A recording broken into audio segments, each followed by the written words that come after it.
Amazon nashriyotida meni ingliz tilidagi kitobim nashrdan chiqdi. U oddiy kitob emas. U o'zi ingliz tilida ham ijod qilingan. Amazonda? Ha, AQShda. Qoyili, o'rtoqlar, Amazonda rus adabiyotlarida men ko'pincha ularda depressiyani his qilaman. Ayniqsa Dostoyevskiy juda og'ir. Masalan, intellektni qisqa qilib agar oddiy qilib aytadigan bo'lsak, bu farosat degani. Men kelajakda agar mashhur rassom bo'lib ketsam, ko'rgazmalarimda intervyular berishni xohlayman. Hech qanaqa translatordan foydalanishni xohlamayman. To'lashni xohlayman. Universitetga topshirayotganda ham portfolio muhim. Masalan, ijodkorlar, agar ijodkorlik salohiyatingiz bo'lsa yoki portfolioda nimadir yaratgan yoki chizgan, chalgan bo'lsangiz, ularga alohida e'tibor deydi. Bu ijodkor ekan, bu kreativ fikrlaydi. Creative thinking bor bunda deydi. Assalomu alaykum azizlar. Ibrat kashfiyotlari podkastida Aqidaxon. Bugungi podkastimiz mehmoni go'zal singlimiz. Ismlari esa o'zlaridan da go'zal. Shamsqamar. Assalomu alaykum singlim. Xush kelibsiz. Yaxshimisiz? Albatta, juda ham yaxshi. Taklif uchun avvalo kattakon rahmat. Sizga yana shu katta rahmat. Juda ham xursand bo'ldik. Umuman siz haqingizda gapirib berishdi, eshitib xursand bo'ldik. Shamsqamar, endi sizni xohlardimki siz kabi tengdoshlaringiz balki ukalaringiz, singillaringiz balki ota-onalar ko'rishsin. Shuning uchun o'zingiz haqingizda qisqa qilib gapirib bersangiz, tanishtirsangiz. Albatta, kattakon rahmat o'zi yana bir marta taklif uchun. Ismim Shamsqamar. Yoshligimda, lekin Shamsqamar ismini yoqtirmagan bo'lsam, juda ham yoqadi hozir. Ismim Shamsqamar, o'zi surxondaryolikman, termizlik, lekin hozirgi kunda nafaqat san'at, tasviriy san'at, balki she'riyatda, undan tashqari ijtimoiy faol yosh sifatida ham faoliyat yuritib kelyapman. O'zimni ko'pchilik rassom desam, noto'g'ri tushunishar ekan, umumiy professiya, ya'ni sohaning nomi o'zi rassomchilik. Lekin rassomman deb aytsa, o'qituvchilar ham xuddi fanlarni aytmaydi-ku, umumiy tushuncha bu o'qituvchilik kasbi. Xuddi degani, rassomlar ham kitob o'qiydi. Ya'ni biz kitob o'qish orqali va she'r yozish orqali jamiyatda nimanidir o'zgartirish yoki nimanidir yaxshilashga harakat qilayotgan yoshlar qatoridaman. Juda ham xursandmiz. Juda ham serqirra ekansiz va ijodkor ahlidanligingizni boshida bildim suhbat jarayonida. Juda ham xursandmiz. Shamsqamar, sizni she'riyat va tasviriy san'atga olib kirgan ilk motivatsiyangiz qanaqa bo'lgan? Nima motivatsiya bo'lgan sizga? Shunday bilmadim, bolaligimga hozir qaytishim kerak menimcha. Judayam ko'p yillar oldin bo'lgan bu voqea. Chunki ya'ni o'zlari ham san'atkor, ya'ni ijodkor insonlar bo'lgani uchun ham eslay olmayman, lekin tasviriy san'at bilan she'riyatni chambarchas bog'lagan holda faoliyat yuritishni boshlaganim yoki ijod qilishni boshlaganim, adashmasam 3-4 sinfda edim. Juda ham ko'p ichimda ko'plab so'zlarim bo'lardi. Nimadir yangilikni topsam, nimadirni o'rgansam, shu atrofimdagi insonlarga aytishni xohlardim. Lekin ba'zida sirlar ham bo'lar ekanda, yosh ulg'ayavergan sari sizda kimlargadir aytdingiz, kimlardandir yashirgingiz. Ba'zi bir jihatlar men misol uchun tushunmay qolishim mumkin, chunki men u qadar ijodkorni bilmayman o'zimni. Lekin menga juda ham qiziq shaxsiyat sifatida. Ularni qalb kechinmalari, ichi umuman. Ya'ni men mana bu kitobni ustini havorang deb ko'rsam, ular umuman boshqa narsada ko'rib tasvirlab berishadi. Meni ya'ni aqlimga ham kelmagan hatto. Ijodkor plus yetakchi. Bu ikkita rol sizga og'irlik qilmaydimi? Yoshgina qizga. Shu ko'pchilik shunaqa savol beradi. Men o'zi gapirayotganimda ham qanaqadir adabiy tilda ko'proq gapirishga harakat qilaman yoki nimanidir yetkazib berish uchun uni juda ham chuqurlashib ketib, qanaqadir adabiy boyitishlar bilan tasvirlashga harakat qilaman. Keyin ko'pchilik ularni stereotipi menimcha jamiyatda ko'pchilik bilan uchrashgan, aynan men qatori tengqurlarim bilan siz menimcha rassomga o'xshamaysiz dedi bir kuni kimdir aytdi. Men xafa bo'lib ketdim, chunki o'zim rassomman, masalan, o'zimga yarasha, masalan, yutuqlarga erishishga harakat qilib kelyapman, o'zimni iqtidorimni bilaman, lekin siz rassom emassiz dedi. Nima uchun aytasizmi sababini desam, rassomlar gapirishmaydi-ku deyishdi. Keyin g'alati bo'lib qoldim, chunki ularning nazdida rassom, biz ijodkorlar aytaylik, gapira olmaydigan, ko'proq shu gapirishni introvert, introvert. Ha, o'shanaqa. Extrovert, lekin men chapachasiman-da, extrovert, ya'ni chizaman, o'shani o'zimdan eshitishingizni xohlayman. Balki ambivert tursiz, chunki introvert, ekstrovert o'rtasida ambivert bor, o'rtachilik. Balki to'g'ri. Ham rasmlarimni ham ifodalayman, ham gapiraman. Buni sababi yetakchilik deganda ko'pchilik yoshligimda o'zi aytdim-ku, boya sizga ismimni yoqtirmasdim. ismini yoqtirmasdan emas, shunchaki jamiyatda bo'lgan fikrlar orqali. Masxara Masalan, qilishganmi? albatta, Meni ham masxara qilishgan. u bolani ismiga o'xshash-ku, Shamsi Qamar deb aytishgan. Lekin vaholanki o'sha inson agarda kitob tikilab yoki bo'lmasa internetdan izlab ko'rganda edi, ma'nosini bilgandan keyin u umuman o'g'il bola tugul hech qaysi bir opposite genderni ismiga o'xshab bo'lmaydigan ismga bo'lardi. Chunki Shams quyoshdek suluv va oydek suluv qiz masalan. O'shanaqa yetakchilikka keladigan bo'lsak, ko'pchilik yoshlarni bilaman. Ular o'zini sohasida juda ham mutaxassis, lekin faoliyat qiladigan yoki o'qiydigan, o'rganayotgan, izlanayotgan turi yoki professiya sohasi kimyo, biologiya, chemistry, o'sha biology yoki bo'lmasa foreign languages, umuman turli xil tillar yoki bo'lmasa turli xil sohalar. Lekin men kam kuzatdim. Aynan rassom yoki illyustrator bo'lganlarni. Nima uchun yo'q? Nima uchun biz ham qila olamiz-ku dedimda. Albatta.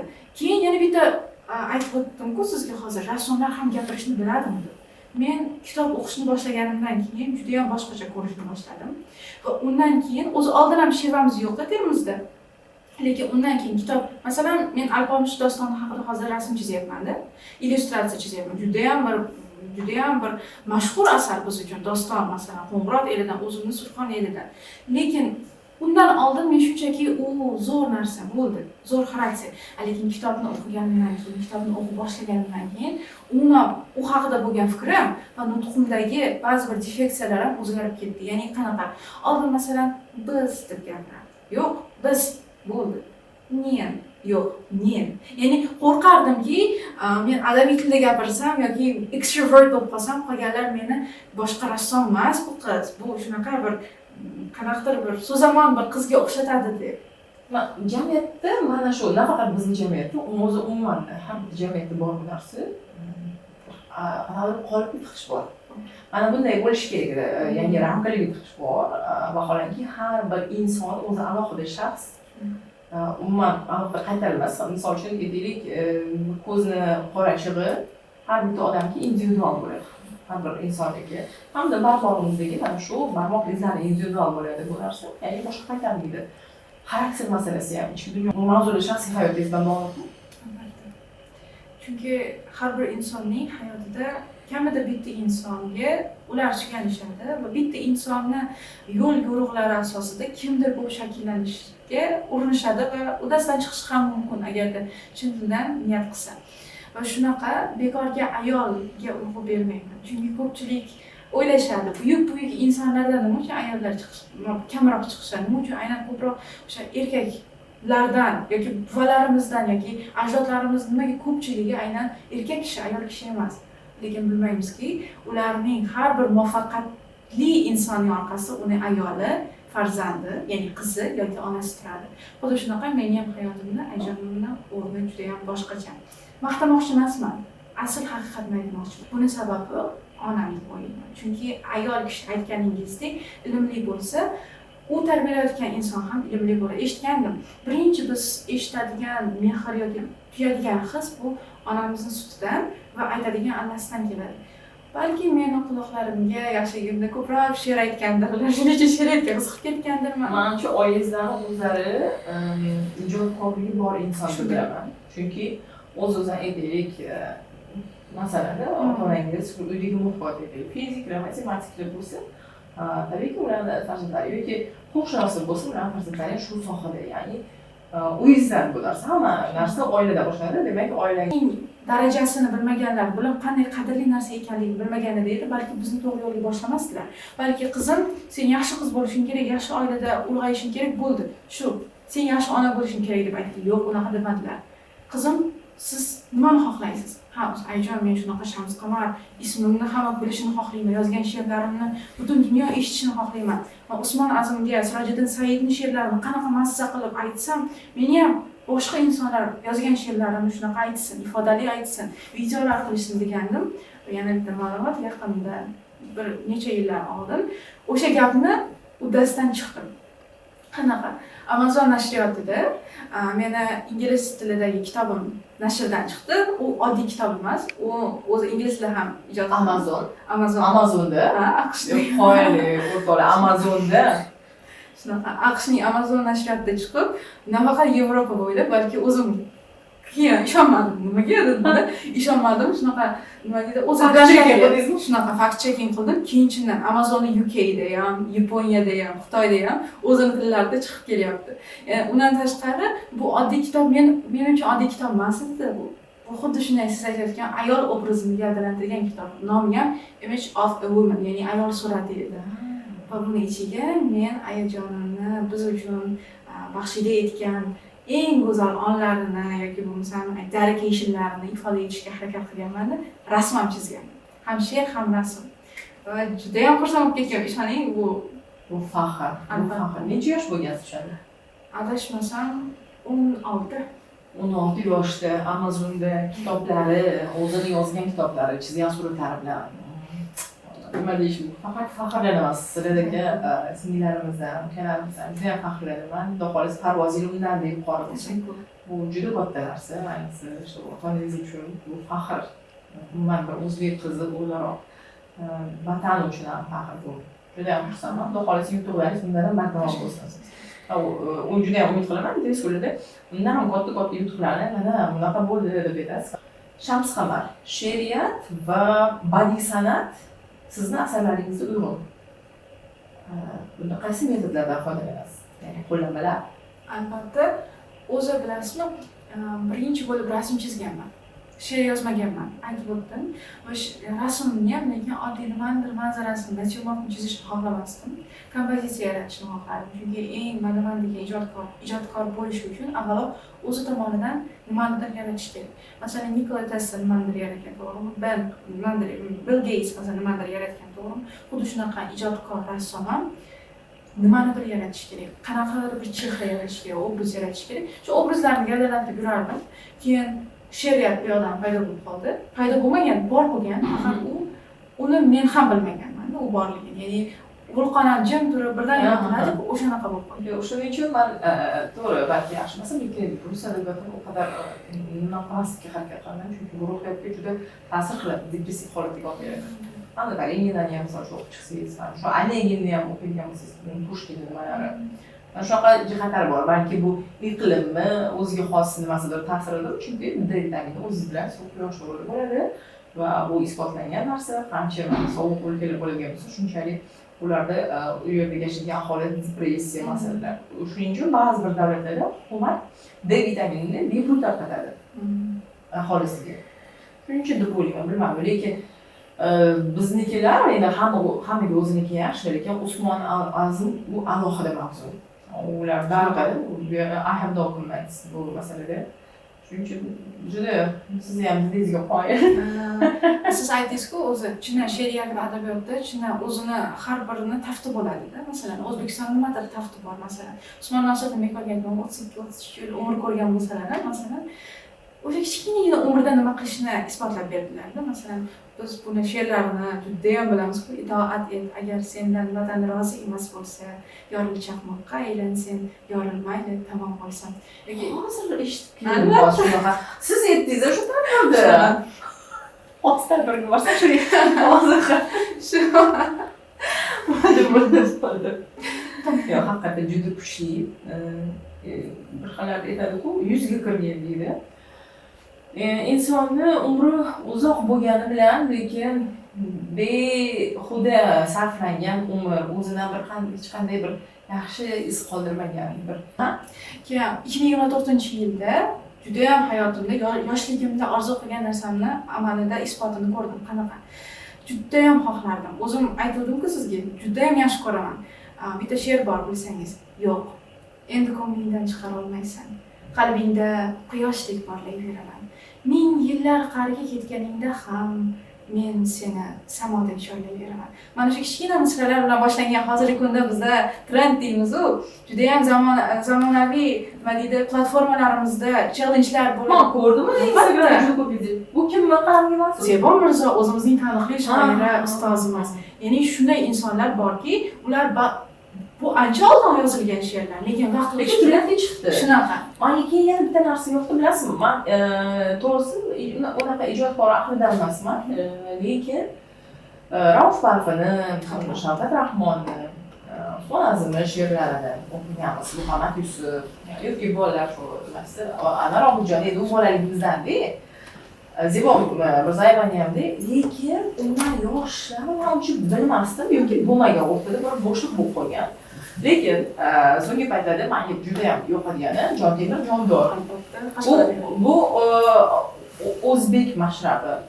Bu o'zbek mashrabi haqiqatan men o'zim bilan shaxsan tanishman, juda hurmat qilaman. Juda yoqadi aytayotgan she'rlari. Umuman g'ayritabiiy, nimalarni tushuna olmaysiz. Juda ham chuqur kirib ketasiz. Falsafiyda, yana o'ziga xos o'qish bilan, yana imidjlari ham boshqacha-da. Bizda shoir desa nimagadir sal boshqacharoq nima qilishadi, lekin bu odam misol uchun qarasangiz, shoir desangiz bu boshqa dizaynermi, kimdir musiqachimi deb o'ylashingiz mumkin, chunki juda ham modern kiyinadilar, imidjlari o'ziga xos, yarashadi o'zlariga, sochlari uzun-da. Lekin she'rlari qalbdan chiqqan shunaqa salmoqli, menga yoqadi. Balki endi men muxlis o'laroq, misol uchun oddiy bir insonroq nima emasman. Lekin menga shu yoqadi. Undan keyin Erkin Bozorov juda ko'p she'rlari. Erkin Bozorov o'ziga xos, men ayta olaman, bu mening fikrim, shaxsiy fikrim. Chunki endi o'zim mediada bo'lgandan keyin mediani kuzatasiz, xohlaysiz, xohlamasangiz ham, misol uchun. Erkin Bozorov shunaqa ochib berdiki, ya'ni bu yerda hatto marketing sohasida ham ko'chat tilida o'qiyaptilar, to'g'ri, ular professional aktyor hamda she'r ham yozadilar. She'riy qilib reklamalar ham she'riy. Albatta. Sof o'zbek tili, ayniqsa tilni hurmat qilganlarga alohida hurmatga sazovor bu ishlari. Men Erkin Bozorovdan keyin o'rnak olib, bunaqa kamerada she'r o'qigan shoirni endi chiqa boshladi va yoshlarni kuzatyapman. Endi balki o'ylayish mumkin, yo'q, undan emas, biz oldindan boshlaganmiz. Men Erkin Bozorov ko'rdim, Jontemir Jondorov ko'rdim, bo'ldi.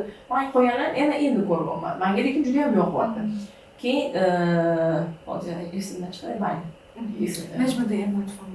Turkiya elning shiddati so'nggiga o'xshaydi. Najmiddin Ermatov, ular alohida shaxs, ularga alohida rahmat. She'riyati, o'zbek she'riyatini yangi darajaga olib chiqishligi, yangi qon deb ular. Yangi qon. Shunga xursand bo'laman bunaqa yangiliklar. Esas qotmayaptimi shunaqa yoshlarni? Aslida yoshlarga yoqayapti. Men kuzatdim birinchi. Nimaga bunaqa chiqyapti? Masalan, Erkin Bozorov chiqdilar, Qo'rg'oni ham yoki bo'lmasa boshqa bir qanaqadir bir ba'zi bir she'rlar bor. Masalan, Mansur Jumayev degan yaqinda olamdan o'tdilar. Ularning she'rlari bor. Ular ham yosh edi. Ammo bilasizmi, ba'zida aytdim-ku sizga, rassom bor, gapira olmaydigan rassom bor. Lekin zo'r ish yaratadi.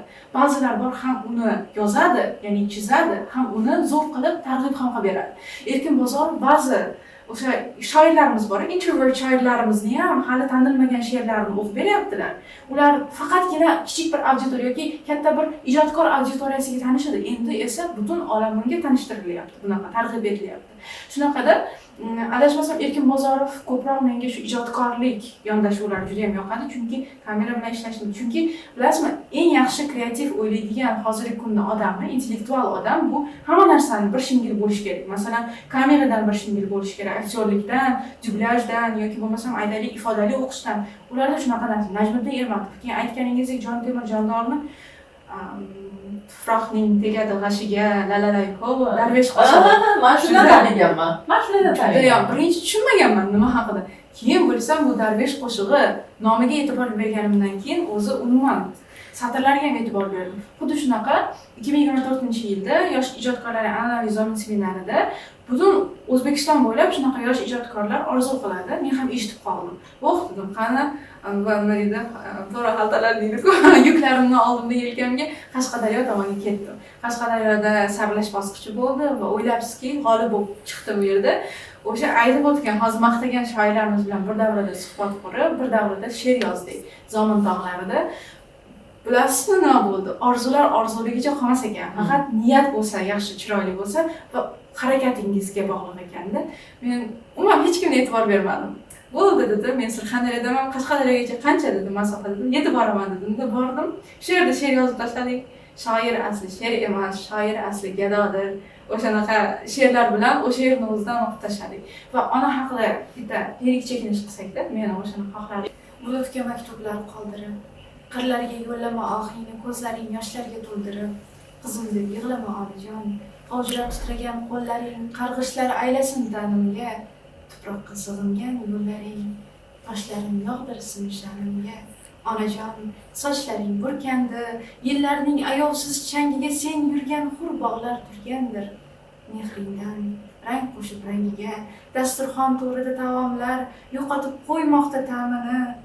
Belingni sindirgan oqshomlar, afsuslab chekmoqda g'amini.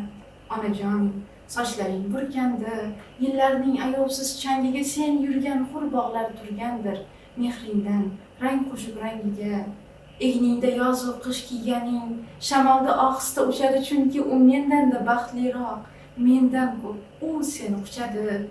Onajon, sen tongim, sen lolam, kipriging sanchilsin ko'nglimga. Va'dasini kechirdim jon bolam, qani kelib qol bag'rimga.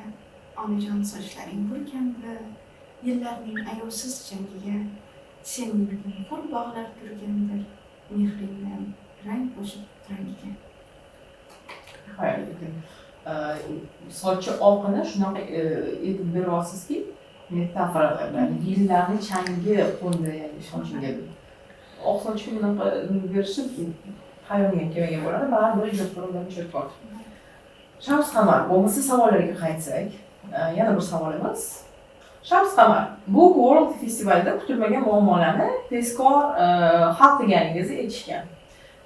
Bu tajriba sizga nima berdi? O'zi qanaqa muammo edi u? Qanday muammo edi? U muammo juda ham oddiy, kulgili muammo, ya'ni ketma-ketlik bo'ladi-ku ssenariylarda masalan. O'sha ketma-ketlik tashkiliy masalada o'zgarib ketadi. Bilasiz, tashkiliy masalada liderlik qobiliyati juda ham muhim. Va siz ijodkor bo'lsangiz plyus.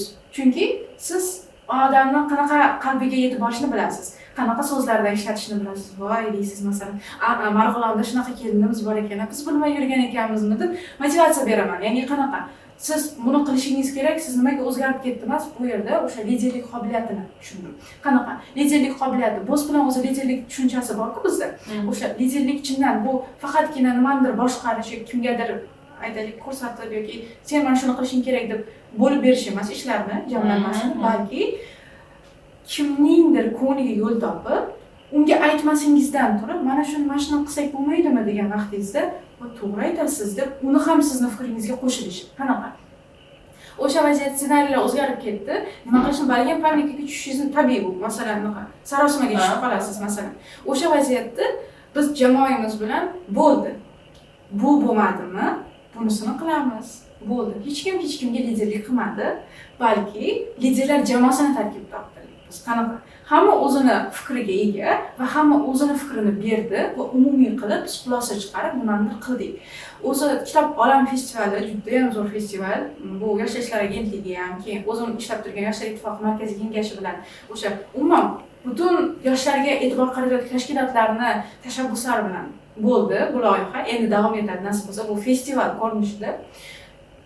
Ayting-da, mana kitobga yo'g'rilgan va kitobga oid bo'lgan o'sha bitta festival yoki bitta projektda mana shunaqa bilimga oid bo'lgan, liderlik qobiliyatlariga, tajribaga oid bo'lgan bitta holat ro'y berdi. Judayam eslab qolarli bo'ldi bu narsa. Umuman keyin 8-chi bitta narsa bo'ldi.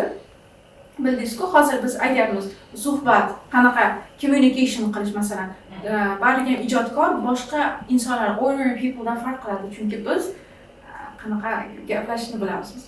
Turamiz yoki bo'lmasam gapirish kerak bo'lgan vaziyatlarda qanaqadir boshqacha adabiy tilda gapiramiz masalan ba'zida.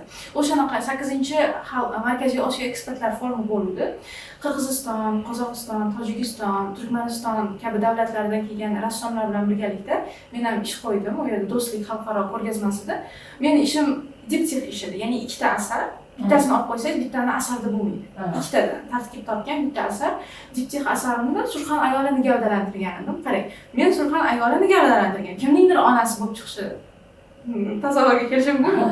Qozoq kelyapti-da, qozoq qardoshimiz, ya'ni o'sha biz bilan birgalikda rassom sifatida o'z asarlarini ko'rgazmaga joylayotgan bir tengdoshim kelyapti-da, bu mening onamga o'xshayapti deyapti-da, onamga o'xshatibsiz deyapti. Shunaqa kiyinadilar deyapti-da, mana bunaqa qayerdan topdingiz deyapti. Endi tushuntirishga harakat qilyapti, nima deydi, oramizda, muloqotimizda bilsangiz turkiy tillar bo'lgani uchun unaqa barrier to'siq bo'lmadi.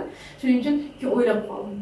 Agarda hozir biz bir-birimizni tushunmaganimizda ham, mom yoki mama yoki nimadir so'zni aytganda ham tushunib olar ekanmiz. Ya'ni rasm orqali biz muloqot qildik hozir. Ya'ni uni ko'nglidagi narsani men topdim, ammo men boshqa obrazda gavdalantirganman. Lekin aytganingizdek, odam o'zi nimani xohlasa, asarlardan shuni topish kerak. Xuddi shunaqa qolipga, fikrlar qolipiga tushib qolmasligi kerak. O'sha narsani bildim, juda ham yaxshi ekan bu narsa. Tushunarli. Hop, endi sizni tashkilotchilik qobiliyatlaringiz haqida ham eshitdik. Mana Talaba Fest 2025-yil loyihasida menejerlik qilgan ekansiz. Bu loyihada yosh iste'dodlarni birlashtirishda qaysi yondashuv samarali bo'ldi sizningcha? O'zi bu Yoshlar ishlari agentligi tomonidan o'sha Talaba Fest 2025 bo'ldi. Ya'ni unda kichkina bir bo'limchasida, ya'ni bo'limlarga bo'linadi. Masalan, loyihalarning ichida loyihalar.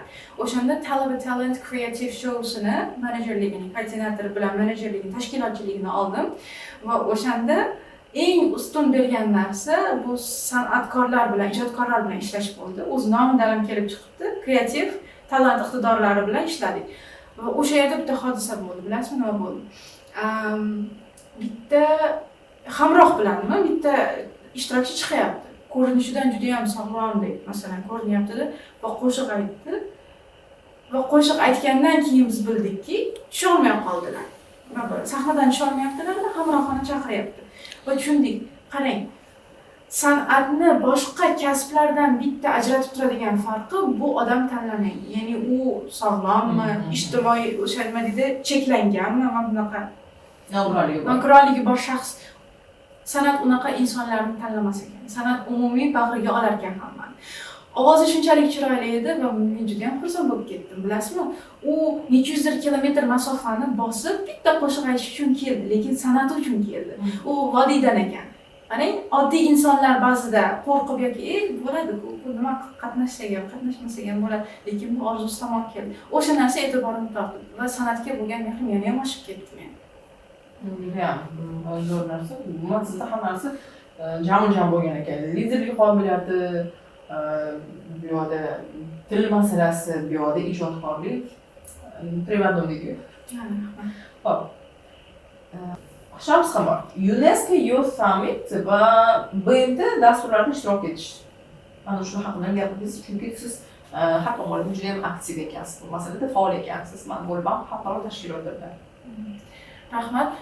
Aytganimdek, o'sha nima deydi, ko'p vaziyatda rassom desa, ko'pchilik rassom san'at yoki adabiyot bilan kun kechirish mumkin yoki nimadir mashhur bir katta dasturlarda qatnashish yoki zo'r dunyo bo'ylab top universitetlarga kirish yoki ularni qanaqadir bir dasturlarda ishtirok etish mumkinmi degan savollar bo'ladi. Yoki umuman Shams Qamar san'ating bilan, adabiyoting bilan, she'riyating bilan kun kechira olasanmi kelajakda degan savollar bo'ladi. Men birdan-bir boshimni, ya'ni ongimni chulg'agan narsa mana shu savollarga javob qanaqa topsam bo'ladi. Va buni men amalda isbotlashga harakat qildim. Yaqinda o'sha Samarqandda 2025 UNESCOning 14-Butunjahon yoshlar forumi bo'ldi. Eng kutilmagan narsa to'g'ri, u yerda masalan 140 dan ortiq mamlakatlardan 150 dan ortiq vakillar ishtirok etdi, delegatlar. O'zbekiston delegatsiyasi safida ishtirok etdim men ham va bu yerda xursand qilgan narsa men O'zbekiston delegatsiyasi yagona artist edim, ya'ni rassomdim. Boshqa sohalarda aka-opalarimiz bor edi. O'zini sohasi, masalan, international relations yoki boshqasi, lekin bilasizmi, kimni topdim men? Dizaynerni topdim. Yagona dizayner. Shuncha insonlar bilan suhbat qildim, delegatsiya tarkibidagi vakillar bilan, butun dunyodan kelgan va bittasi Fransiya davlatidan tashrif buyurgan delegatsiyani a'zosi dizayner ekan. Va ishoning, bu shunaqangi bir katta sammitda biz rassom sifatida alohida urg'u berilib, mana shu yerda ishtirok etishni o'zi ham men o'ylashimcha ba'zi bir so'rovlarga javob bo'ladi. Bundan tashqari, o'sha United Nations'ni dasturlarida va OBC bor, bizda OSC, ya'ni elchi sifatida hozir masalan o'zini dasturlari bor, kemplari bor, qatnashib kelyapman. Yaqinda Finlandiyadan tashrif buyurishdi, direktori va gender masalalari bo'yicha direktorning maxsus vakili tashrif buyurishdi, Sara Sofiya Siren. Ular bilan 6 kishidan iborat bo'lgan round table'da men alohida o'sha e'tibor bilan chaqirishdi meni. Juda ham xursandman. Bu kimnidir maqtash emas, bu sohamni maqtayapman hozir. Ya'ni sohaga ba'zida aytadi-da, rassomchilikni bilsang, chizish hobbi bo'lib qolishi kerak, professiya bo'lmaslik kerak. Lekin aslida bu noto'g'ri. Mana shunaqa holatlarda men depressiyaga ba'zida tushib qolaman. Nima uchun? men o'zim nima uchun harakat qilyapman? Agarda bu skepticism boru, hesitationlar meni skeptik qarashadi, ya'ni ishonchsizlik bildirish. Shunday ishonchsizlik bildirayotgan insonlarni qanaqa qilib men o'sha ishonchsizlik bildirayotgan fikrdan qaytarishim mumkin dedim va yaqinda Siz nima uchun boshqalarning fikrini qaytarishingiz kerak? qanaqadir ularga Chunki namuna yo'q, endi siz namuna agar nimadir isbotlamoqchi bo'lsangiz, boshqa uchun emas, siz o'zingiz uchun isbotlang. O'zingiz boshqalarning shovqinini eshitmaydi. Boshqalarning shovqini shitir sizni yo'ldan qoldirish kerak emas. Sizni boradigan yo'lingiz to'g'ri va tepaga qarab borish kerak.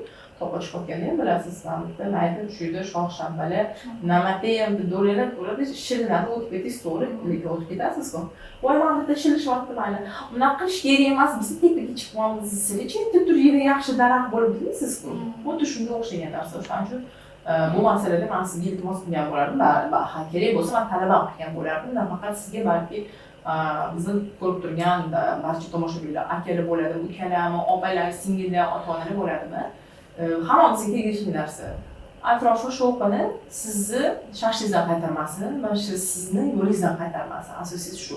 Va o'zingizga isbotlang kimligingizni, o'zingiz ichingizdagi ma'ningizni topsangiz bo'ldi. Qolganligi nima emas. Bilasizmi, nima uchun harakat qilardim men? Ya'ni o'zim uchun emas, soha, masalan aytib o'tdim-ku sizga. Ko'pchilik rasm chizishni yoshligida xohlagan.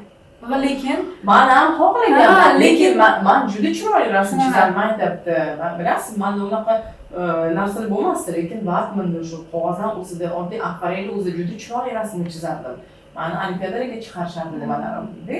Lekin meni uyimda ham bo'lmasa, uyimdagi ziyolilar 90-yilda juda og'ir qiyin paytlar bo'lgan. O'shanaqa juda ham xursand bo'lib ketdim va aytmoqchiman, Islom sivilizatsiyasi markazi bor. O'sha yerda ham bitta holat bo'ldi. Alisher Aliqulov, O'zbekiston, o'sha davlat arbobi, zo'r ustoz o'zini institutda dars beradilar. Ular shunchalik katta bir loyiha qilyapti, devorlarga kichkina toshlardan monumenta Pando deydimi uni? U bilmadim nomini. Nima deydi? Monumentalistda nahobatli rang tasvir rassomi va toshlar orqali bitta katta asar yaratyapti va uni endi daromadini hisoblang.